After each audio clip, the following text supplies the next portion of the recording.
Dear America, and by extension, my fellow Minnesotans, I come here today with a couple of messages of concern, as well as a few questions. I'm upset. Most of you are upset, enraged even, but some of you are mad for very different reasons than what I believe the majority of us are.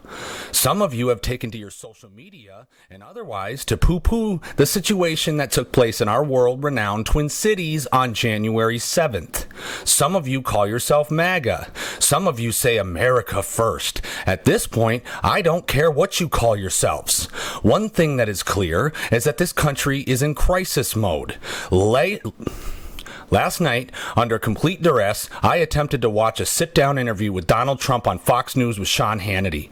In this interview, Sean actually had the audacity to state right at the outset that there was not much going on in the news to talk about.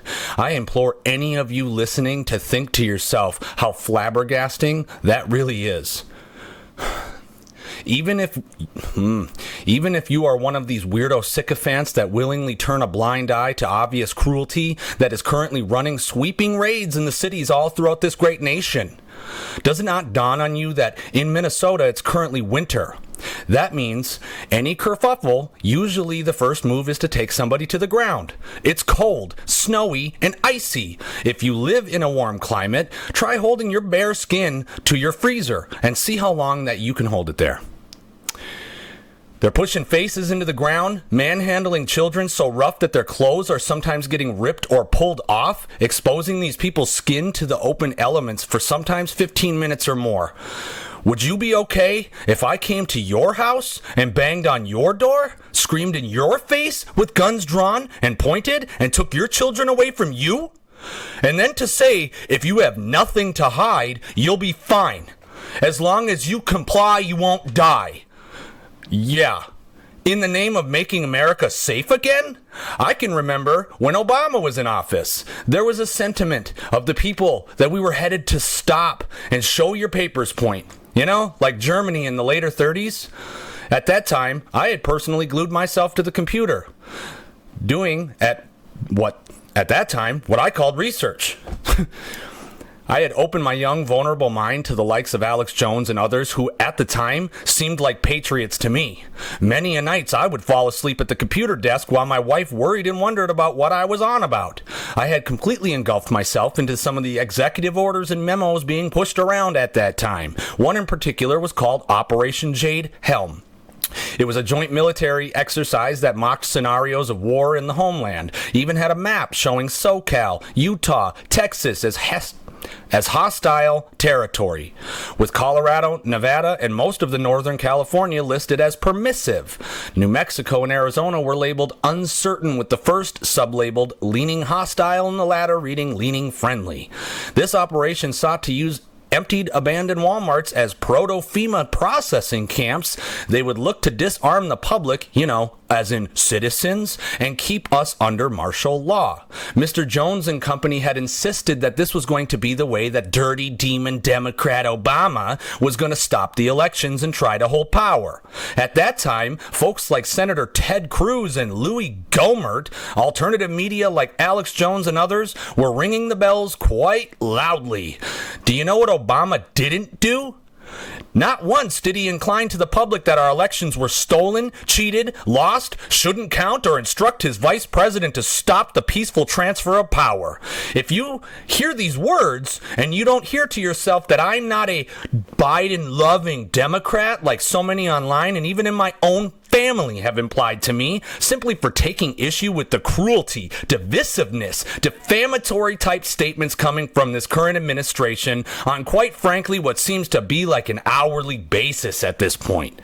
May I remind some of you who are still actively believing in conspiracy theories about the so-called deep state and shadow elite that President Donald Trump currently holds all levers of the federal government at every level, folks. That means a majority in Congress, which has been wearing thin lately, but he still has it. The majority of the Senate and the majority of the Supreme Court. He has had virtually zero trouble with his personally picked cabinet being confirmed. We have gotten... have we forgotten that Mr. Trump refers to the deep state, or as he seems to have recoined it, demon Democrats, don't hold power by any measurable metric in the federal side of things?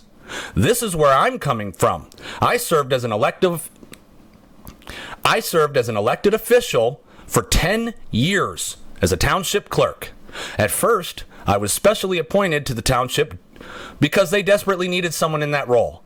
So we wouldn't be forced to relinquish our voting powers and our monetary control within our town back to a state bureaucrat. Clerks in Minnesota serve 4-year terms. When I was appointed, it was 2 years into that term. I was then subsequently voted back in twice, completely against my will or desire. But you know what? I did the job anyways. I even voted against myself both times. And I even told everyone in the community to not vote for me. And it didn't work. Every time, voted back in. To all of the fellow clerks and treasurers all across this state that I got to meet while I was at the semi-annual Minnesota Association of Township trainings, I've heeded your advice. As I used to always hear from a lot of elderly folks on boards, there's only 2 ways out of small local government. You either move or die. So I moved. Do you know what bothers me? Is there are some people in my own life, in fact, that actually applaud this appalling undemocratization of this land. Some of you have openly stated, "Thank you, ICE," in response to the terrible, complete, and utter overreach of the federal government acting as judge, jury, and executioner. And that is where I draw the line. I am not going to ask you to unfriend me, or any of that crap. That's just being divisive to be divisive, okay? Instead, I ask you to engage in this post or in others. Let's have some real discussion here, folks, because I don't personally believe that we have a whole lot of time left to do so. Some of you are military veterans, some of you having served overseas, and in the reserve. Hell, my own mother, at the time of being a single mother, bravely awaited deployment, willing to go where her Uncle Sam sent her during Desert Storm, leaving me and my sister to live with my grandmother. Although I have grown to resent pretty much any of our government's reasons that keep that war machine turning, my mother did that. Thank you for your service to the country, Ma. It is my belief that at this time, our federal government is at best willfully negligent, but at worst is pushing for civil disobedience as a way to justify pausing the elections like I described earlier. He has already stated on news media and otherwise that he has an insurrection act and he wants to use it. Does that not raise alarm bells for you? To all of my Second Amendment lovers, does it not take you 4 seconds to remember the entire reason for that right to exist? Quick reminder, it wasn't so you can kill your neighbor because you don't like the smell of their food or whatever. It's because you're able to self-defend from a tyrannical government. For years, I've watched post after post from the Don't Tread on Me crowd. Where are you guys?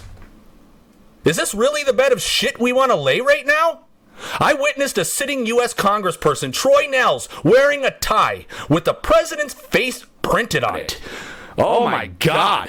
Some of you will call out others for wearing a jersey, like a baseball jersey or a freaking football jersey with another grown man's name on it, let alone someone's face, let alone a politician's face. Does that not strike you as odd? To me, that's kind of like putting a colored band on your arm to own the libs, or, to intimidate the Jews and Roma and Sinti and Slavic and black and people with disabilities, people like me that don't stand with this government and its actions.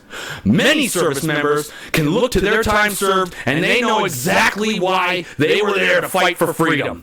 But I think that most of us alive in this country today haven't seen the annals of war. We didn't know what it's like to live under repressive regimes. Despite how that statement may have made you feel, you have had the right to speak out what you don't like in this country. But when you disparage people like George Floyd and now Renee, Nicole, good. Rest in peace to both of you. Simply because your flavor of news brand doesn't like the perceived politics of now dead people, you're disparaging me as well. You're disparaging my family, my neighbors, my friends, my community. This state is 86,936 square miles and having about 5.8 million people. To give you comparison, the entire UK is barely bigger, clocking in at about 94,000 square miles and having roughly 69.7 million people. This state features the final port of entry from the ocean to move as far inland as possible. The land of 10,000 lakes. There's room for all of us here. I don't want to live in a world of hate. I refuse to. I choose love.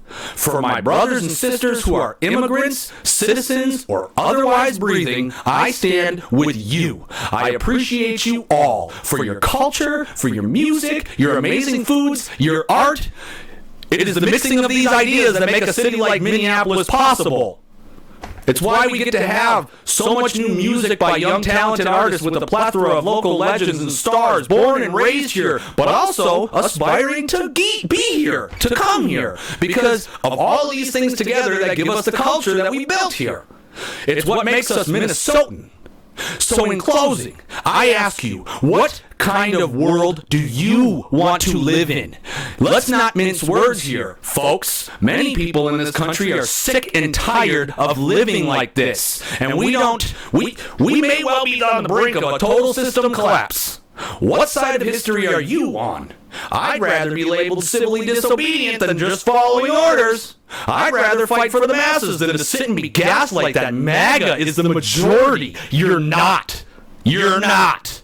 To ICE and DHS at large, get the fuck out of my state now. To my representative in Washington in an 8th congressional district, Pete Stauber, fuck you. You've willingly handed everything that this administration wants right to them. You gave your congressional power right to that president. And you know what? Not only is that quite un-Minnesotan, it's extremely un-American. And to Donald Trump and your admin, release the Epstein files. Stop the unjust wars. Stop destroying our nation. And from the bottom of my heart, fuck you. Have some dignity and get the fuck out of office.